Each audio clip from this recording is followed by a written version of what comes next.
गौतम बुद्ध रोज अपने शिष्यों को उपदेश देते थे।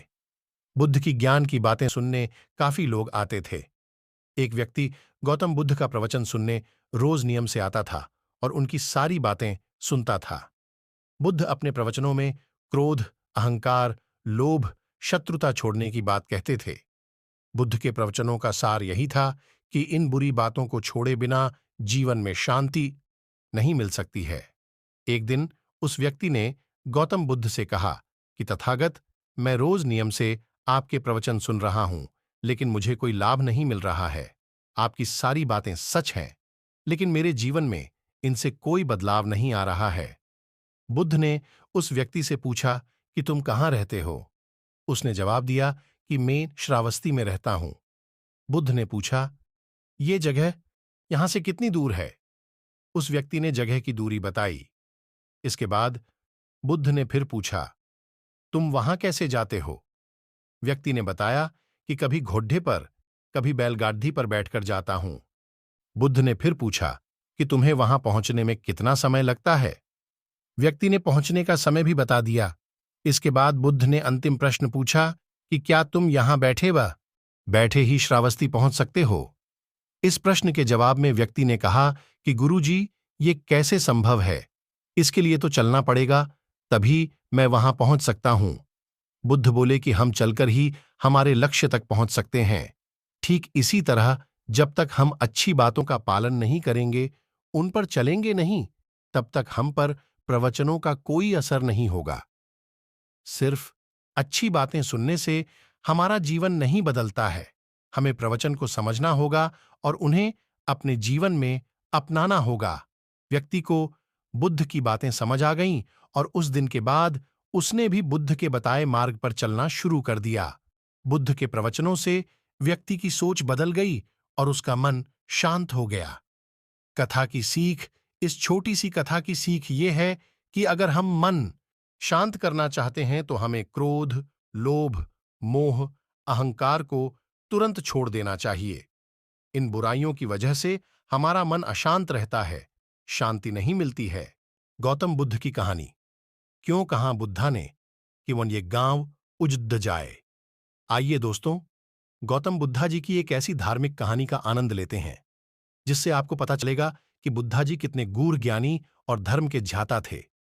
कहते हैं, जैसे केले के पात पात में पात, वैसे गूढ़ व्यक्ति के बात बात में बात। दोस्तों, कहानी कुछ इस प्रकार से है। एक बार गौतम बुद्ध अपने अनुयायियों के साथ जा रहे थे। उनका सफर बहुत लंबा था। सुबह से शाम हो चुकी थी। सभी बहुत थक गए थे, तो उन्होंने सोचा, आज एक नजदीक के गांव में आराम करते हैं। उन्हें पास ही में एक गांव दिखाई दिया। वे लोग गांव वालों से मिले और उन्हें बताया कि आज रात्रि को वे विश्राम करना चाहते हैं। वहां के लोग बहुत अच्छे थे। गांव का बहुत स्वागत किया। उनके खाने के लिए अच्छे पकवान बनाए। रात में लोग उनके पास आए और उनके अच्छे वचन सुने। उनके विश्राम के लिए अच्छे से अच्छा इंतजाम किया। सुबह जब बुद्ध जी और उनके अनुयायी गांव से जाने लगे, तो सभी लोग उनको छोड़ने आए। सभी लोगों ने उनसे आशीर्वाद लिया। जब बुद्ध जी उस गांव की सीमा से बाहर आए, तो जी ने गांव की तरफ देखते हुए कहा, ये गांव जल्दी से जल्दी उजड़ जाए। भगवान बुद्ध के शिष्य आचार्य चकित हो गए और वे एक दूसरे की तरफ देखने लगे, पर कुछ भी ना बोले। उन्होंने आगे की यात्रा शुरू की। कुछ दिनों बाद नजदीक के एक गांव में रुकने का विचार किया। भगवान बुद्ध और उनके अनुयायियों ने वहां के लोगों से अपनी इच्छा व्यक्त की। वहां के किसी भी गांव वालों ने उनकी बात पर ध्यान नहीं दिया। किसी ने भी न तो उनका स्वागत किया और न ही उनके रुकने की व्यवस्था की। उनको घर का बचा खुचा खाना दिया। कोई उनसे मिलने नहीं आया। वहां सभी एक दूसरे से झगड़ा कर रहे थे। सभी अनुयायी बहुत उदास हो गए। उन सभी को रात एक मंदिर के प्रांगण में बितानी पड़। सुबह उठ के बुद्ध जी और अनुयायी वहां से जाने लगे, तो उनसे कोई मिलने भी नहीं आया। जब वे सभी गांव की सीमा से बाहर चले गए, तो बुद्ध जी ने गांव की तरफ देखकर कहा, ये गांव हमेशा यहीं बसा रहे। अब बुद्ध जी के अनुयायियों से नहीं रहा गया। उनमें से एक अनुयायी बोला, भगवन, क्षमा करे। एक बात आपसे पूछना चाहता हूं कि कहीं आपने दोनों को आशीर्वाद उल्टा तो नहीं दे दिया है। बुद्ध जी अपने अनुयायियों की मनोदशा समझ गए। उन्होंने मुस्कुराते हुए कहा, तुम अगर मेरे वचनों पे जाओगे तो ऐसा ही लगेगा, मगर तुम अगर उस आशीर्वाद के फल की तरफ ध्यान दो तो समझ में आएगा कि आशीर्वाद सही है। पहले गांव वाले बहुत अच्छे थे।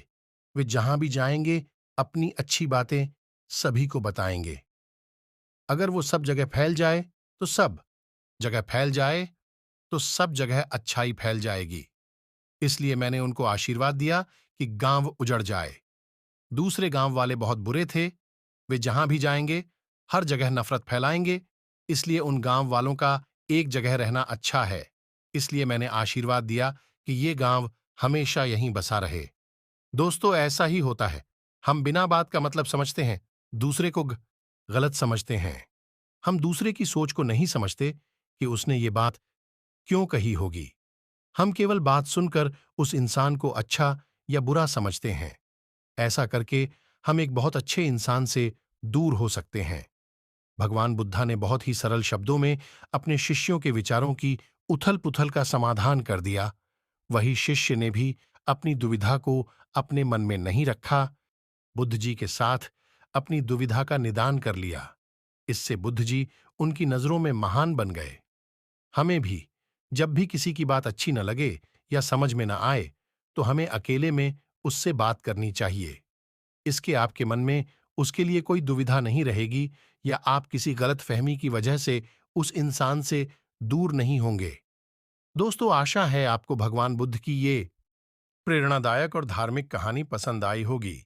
दोस्तों, चैनल को सब्सक्राइब करें।